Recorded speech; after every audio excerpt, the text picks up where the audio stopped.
So in sensing, what we're really trying to do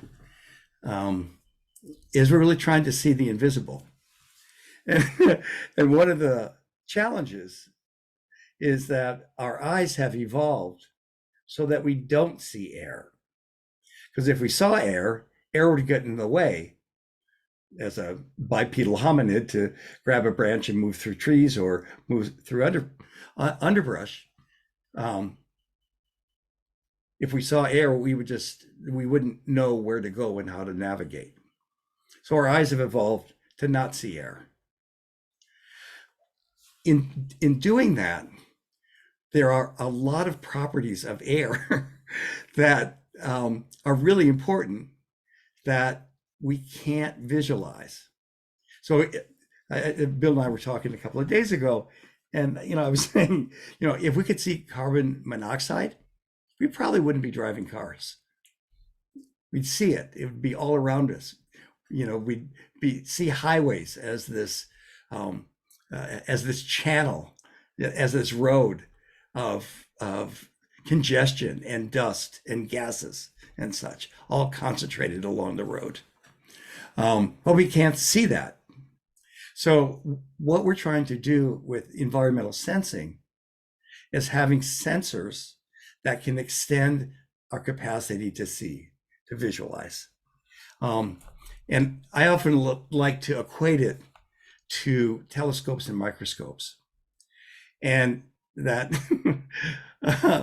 when Galileo, saw the moons of Jupiter or saw the mountains on the moon, and he was getting equations about being able to measure parallax, it was really clear that there were other entities out in the universe, and the Earth was probably not the center of it. Even though he was brought before the Inquisition, the instrument that allowed him to see the world literally in a new way, kind of transformed, launched the Renaissance into a new way of thinking about humans and their relationship to the natural world. Microscopes did the same thing. Without microscopes, nobody could really see all the life that was in water. With the microscope, you went, oh my God, it's all alive. There's all kinds of stuff in there. Maybe that's where cholera comes from. And I think that using environmental sensing, whether it's air or water, heat index, that connected to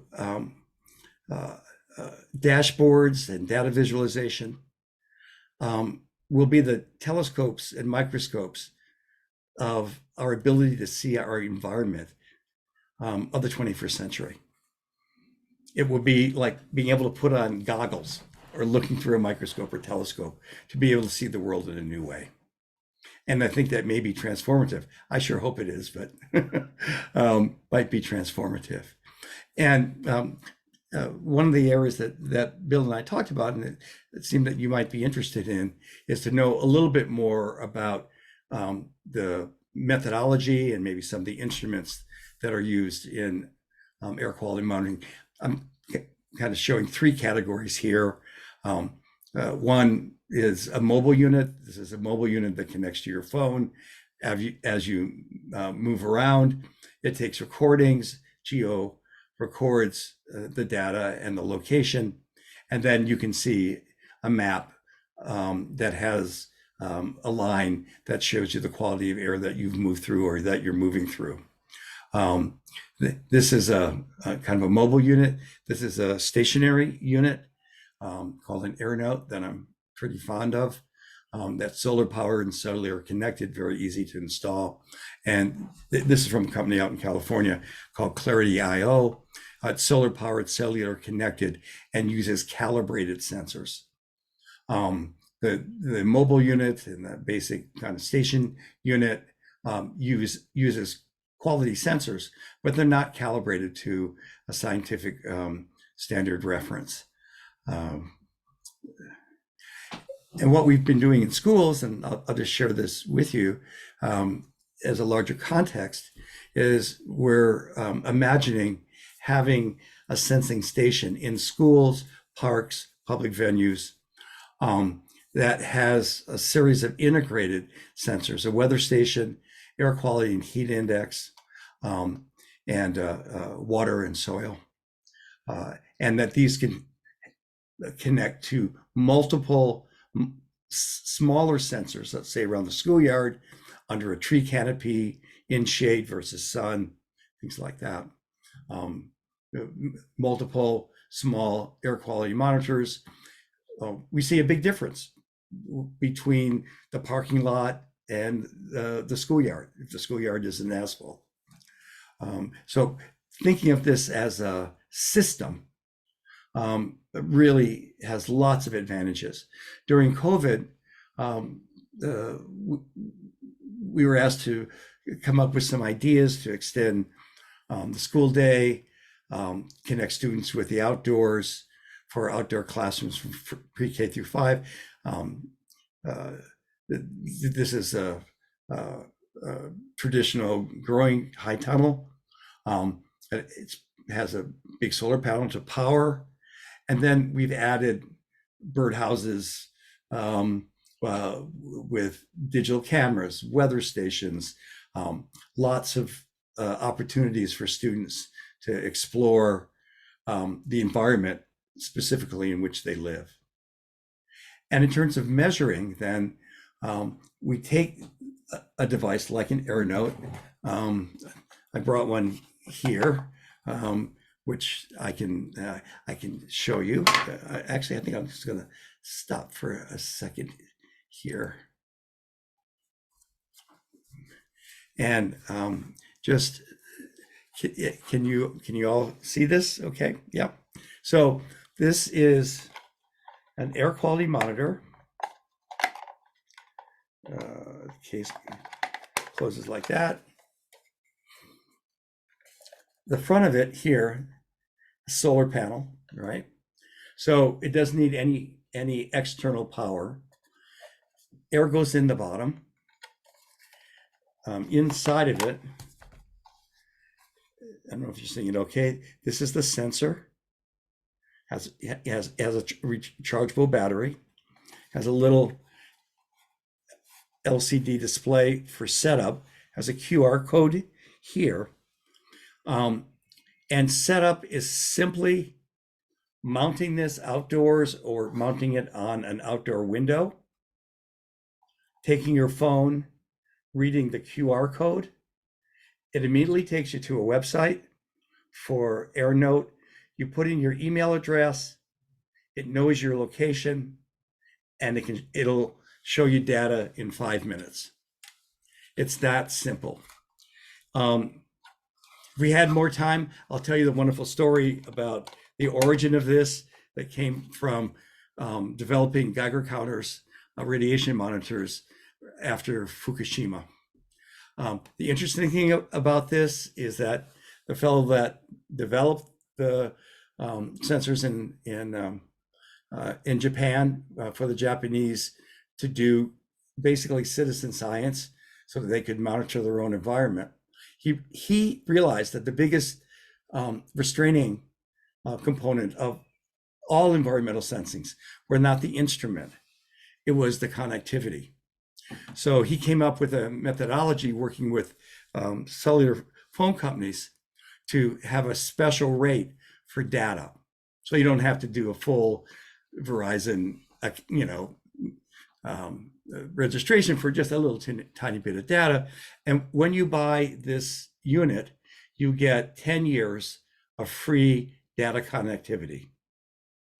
This costs $150 with 10 years of operation. Hold on for a second.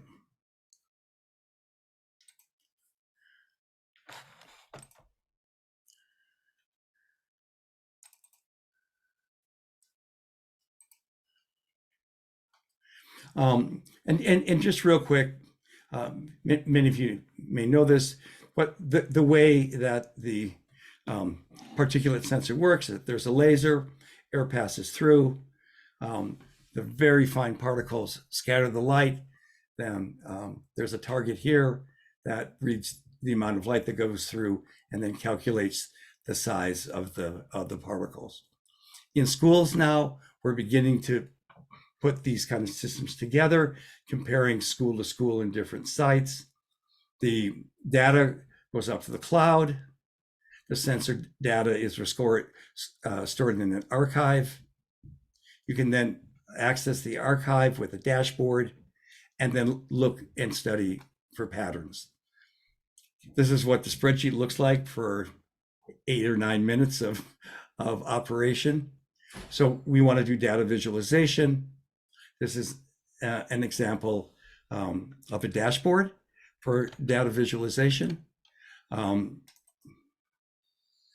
going to show you in real time. This is real time. Can you still see my screen? So it's measuring 3 different sizes of particulates: temperature, humidity, and heat index. This is the location of it in Philadelphia. It's equated to air quality standard World Health Organization scale. Gives you a quick summary. You can look at individual particulates. Gives you graphs of the data. You buy the instrument, you plug it in, you turn it on, and this is what you get. And you can download this data free. It's in a forever archive. You can create your own dashboard from the data and basically kind of keep on going. This is one of my my favorite. Hold on for a second. I don't know if anybody are familiar with Null Earth. It's one of really my favorite data visualizations. But you can you all see that? You all see the map? So you're looking at wind. Here we are right here in New Jersey, Philadelphia, right here, Camden. You can get pretty close. You can see the patterns of the wind. But then you can go to the menu, and then you can look at all kinds of other things: wind, temperature, relative humidity, and you can look at it at ground level, 50 feet, 100 feet, 75 feet. And it's a really effective way of actually seeing the weather, seeing the invisible, seeing patterns.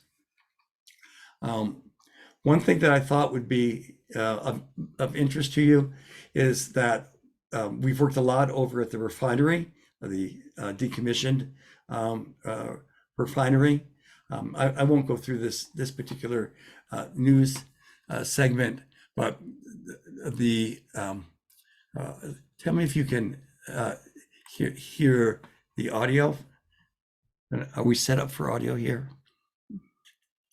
Hopefully. Can you hear audio? You can't hear audio? Yes? No? I don't think I can hear it. I don't think so. Well, Craig, if you want to stop sharing your screen for 1 second, share again, but before you pick the screen, you just do optimize for audio. That might work. Yeah, I think I should be optimized for audio. Let me see. I thought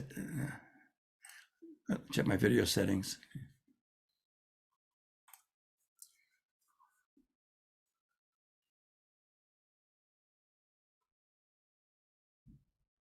Looks like it's optimized.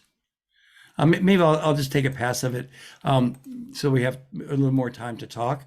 But I wanted to, let me see here.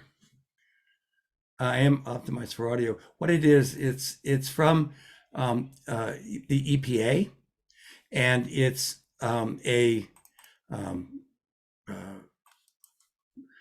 video of the explosion at the refinery. Let me just try one more time.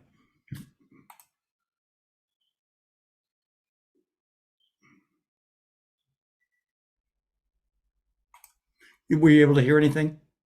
No, I couldn't. That's okay, Craig. Yeah. So basically, what it does is it's showing.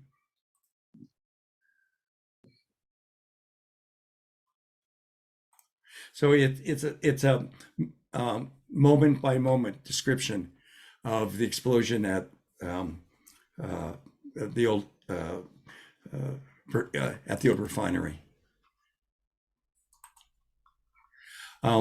So in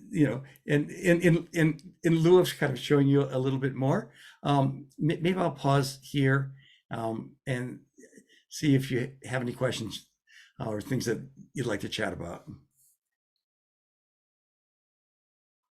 One thing I wanted to, I wonder if you could comment on, and I know you're not endorsing any products here or not unendorsing any products.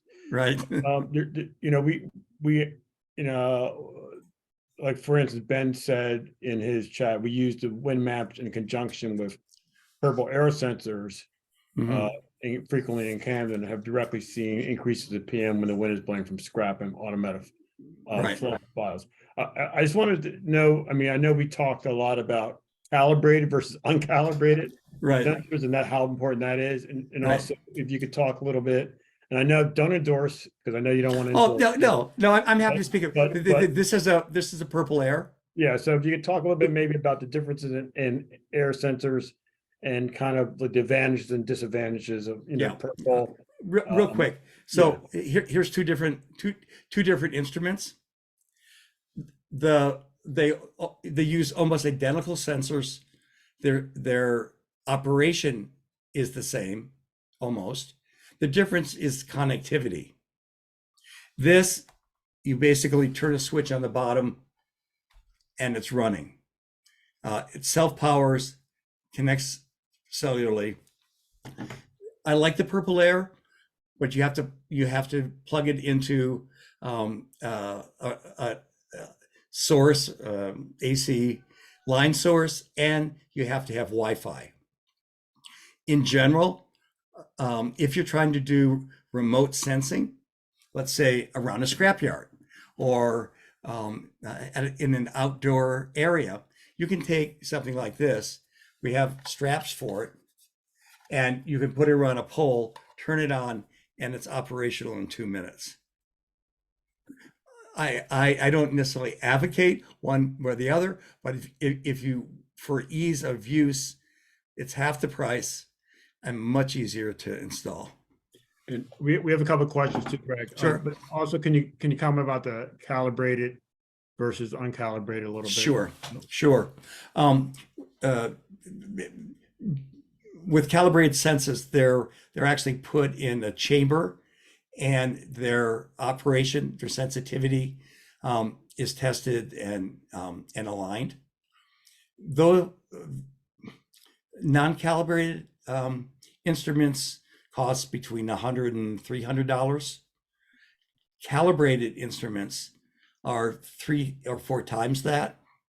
The ones that we use the most are from a company out in California called Clarity. And they have a different kind of business model. They don't actually sell their instrument. They do what's called sensing as a service. So that you basically like lease the unit from them. They manage it all for you.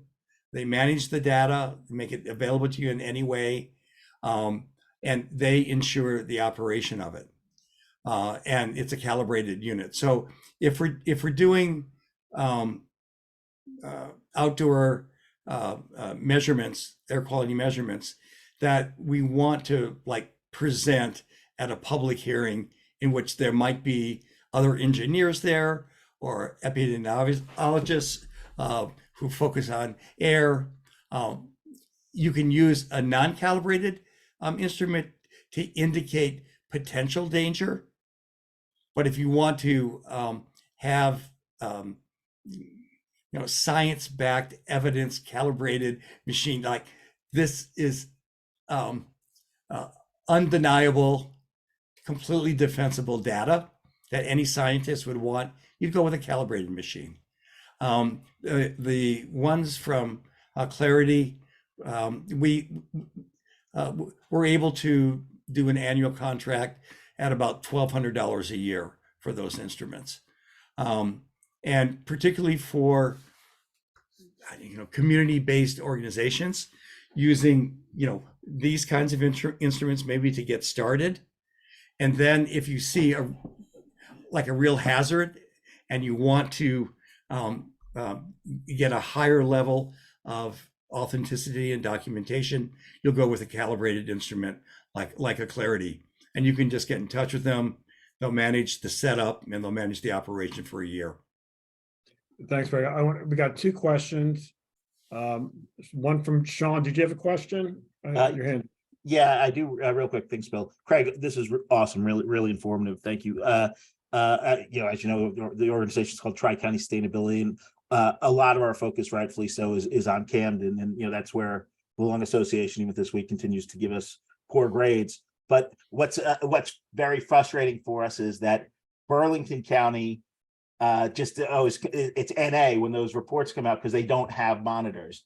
And I think that the history there is it's so big. It's the biggest geographical county in New Jersey that I think some of the farmland balances out some of the emissions closer to Philadelphia. And so as an organization, we're most likely going to be looking to put some of our own monitors out there. And so is there a recommendation, I know you're not here to pick winners and losers in terms of products, but I'll advise you. I'm not, I have my preferences. So I'll share. I'm completely transparent with this. I don't sell stuff. So, So speaking about those towns along the stuck between I-95 and Route 130 on the Delaware River, Palmyra, Burlington City, Bordentown. What strategically, what would you like if you were us trying to measure that area? What would be your strategy? I would start with something like these air notes, and I would put some up. I would think that there are. I don't know, the Camden area as well as I know the Philadelphia area. But I definitely know people in Philadelphia who probably know Camden or know somebody in Camden that has some experience with air quality monitoring. I mean, Philadelphia, our public health department has air management services. We don't really, I wouldn't say we don't hold them in high regard, but we really are very disappointed with their lack of transparency. For the entire city of Philadelphia, they have 11 monitors. The county and the city are the same size. I mean, they will tell you what's happening around a specific 3 or 4 block area, but they really can't give you an idea of what's happening. We've got, heat index, Center City to Chestnut Hill, there's a 20-degree difference. We'll have, poor or hazardous air quality in Center City, and in Chestnut Hill, it's just fine. So the real insights come by comparison, comparing one area versus another. And the advantage of these less expensive units is you can get some really good insight into where there may be real pockets of concern and be able to document them. You can move these units from place to place. And they're geocoded, so they know where they are. And that would probably be, your best bet. Buy a few of them, get some experience. I'd be happy, or people that I collaborate with, to help you set it up. Thanks, Craig. That's great. Ben, did you want to ask a question? Your hand's up. Yeah, thank you. Sorry if it's noisy. I'm in my backyard. It's really interesting to learn about those sensors that have the built-in, a built-in battery and solar panel and Wi-Fi chip or data chip in them. One question I have is, one of the sort of useful things about the purple air monitors is the fact that there's that public map for them, right? And that I guess it's an open API, so I guess you can connect the data or grab the data from it.